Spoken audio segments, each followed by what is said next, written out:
Plessy versus Ferguson, the case. Hi class, my name is Curtis Walker, and I'm not going to give it away, but I did combine video and PowerPoint to emphasize. I know for the sake of time that I will not be able to expound on every single point that's involved in this case, but I did choose Plessy v. Ferguson, which you will hear again in a few minutes. And there is a video, which you see in the background, which you will also have the opportunity to see. And this was a landmark case that really had detrimental effects towards Black Americans in the United States for many years to come. So let's walk through this little session and see what we can glean. Again, so here I am, Plessy versus Ferguson, that's me, and let's see if we can kind of make this thing work. So let's get into it. So my name is Curtis Walker, and this is Plessy versus Ferguson, and I'm going to do the PowerPoint deal. So this is Meet the Presenter. I'm Curtis Walker. This is my second semester at the University of Arizona. The class is GPSV 313, the judicial system. The case that I chose is Plessy v. Ferguson, and this is an impactful case for the United States, especially for minorities who still struggle with the newfound freedom after Reconstruction.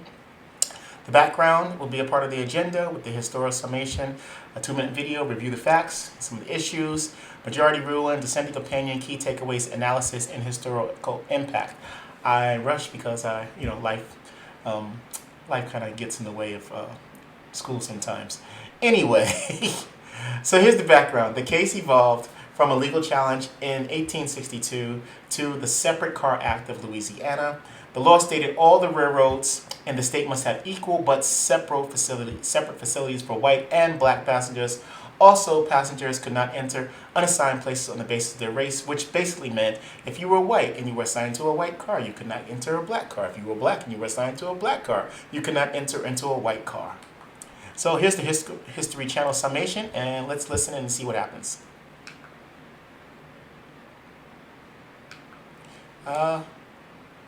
I'm trying to get it to start.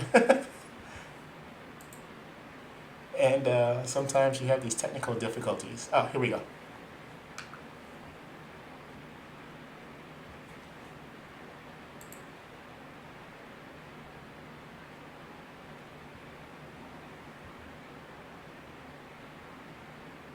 Hi, I'm Uhuru Williams. I'm a historian, and here's what you need to know in order to sound smart about Plessy versus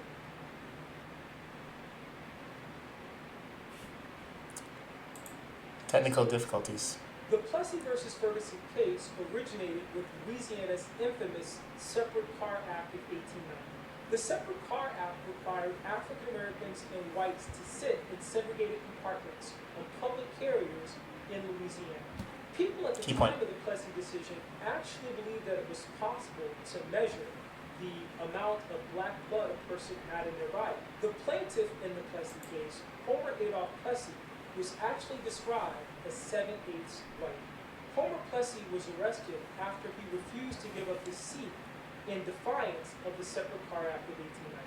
Plessy versus Ferguson is considered an important case because it established the doctrine of separate but equal that allowed states for the first time to legally segregate the races.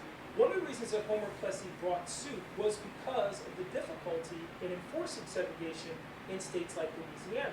Louisiana had a large mixed-race population, making it very difficult to determine where the line could be drawn in terms of separating the races.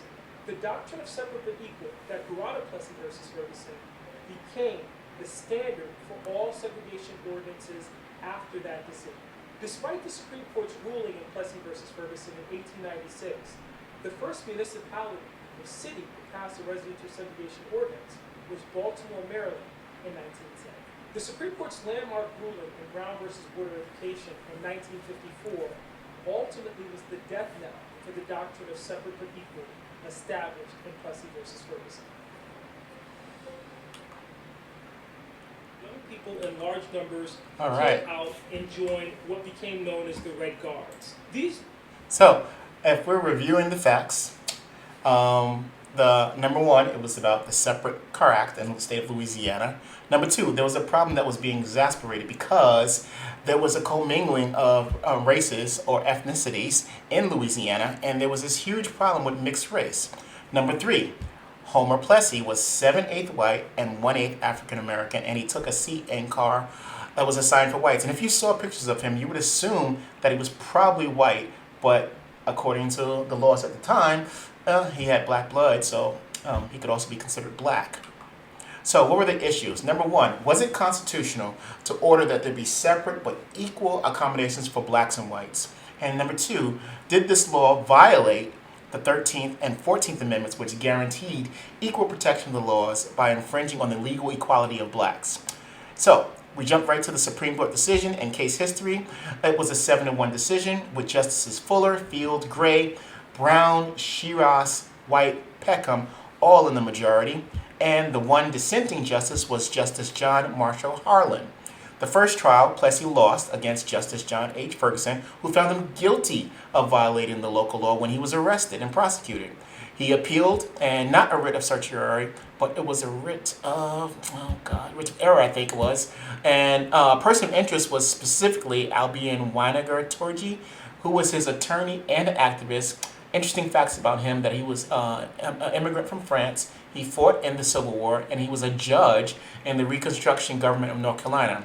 Skipping over to Justice John Marshall Harlan, who I find to be interesting because there's this coincidence that his name became famous, again, Marshall, when Thurgood Marshall becomes a Supreme Court justice. Much similar like Justice Taney, who ruled against Dred Scott in that case, then becomes the judge that takes in the oath, or actually the swearing of the oath to Abraham Lincoln, who then does the Emancipation Proclamation. Curious tidbits of history, but I find them to be interesting. So the majority ruling by Justice Brown, he wrote it, he said that it did not violate the 13th Amendment because it did not reestablish slavery, it did not constitute a badge of servitude, and he relied on the Supreme Court precedents in the civil rights cases of 1883. Again, that word precedents.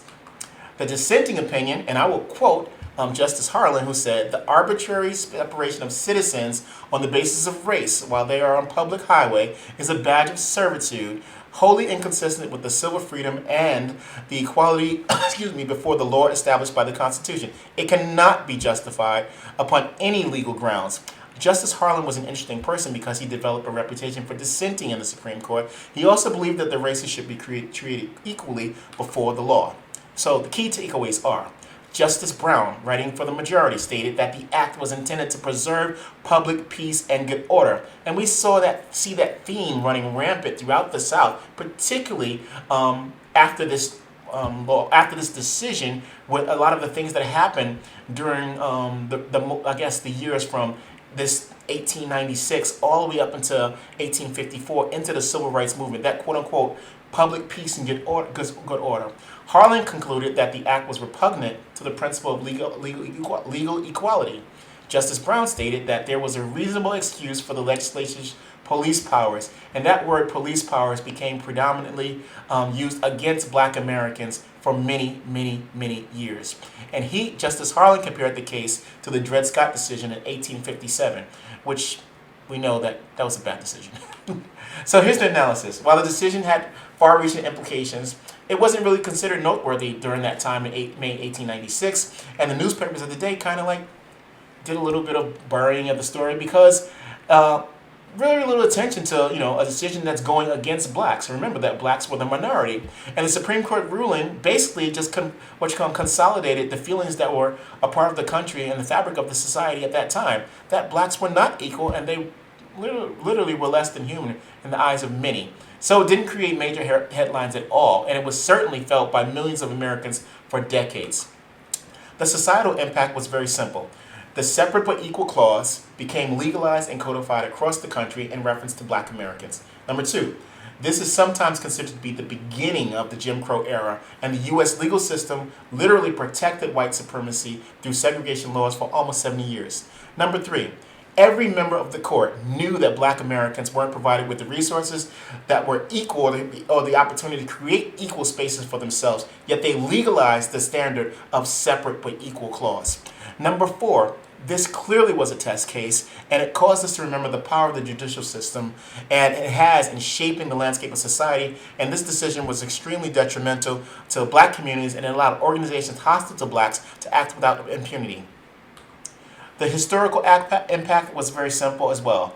This changed the course of history, and because of this decision, blacks were kind of well, I can't say kind of, but blacks received maltreatment for many, many years. And think about all the discoveries, all the patents, all the people that had the ability to do great things in this country, but those opportunities never became realized or came to fruition simply because you were black.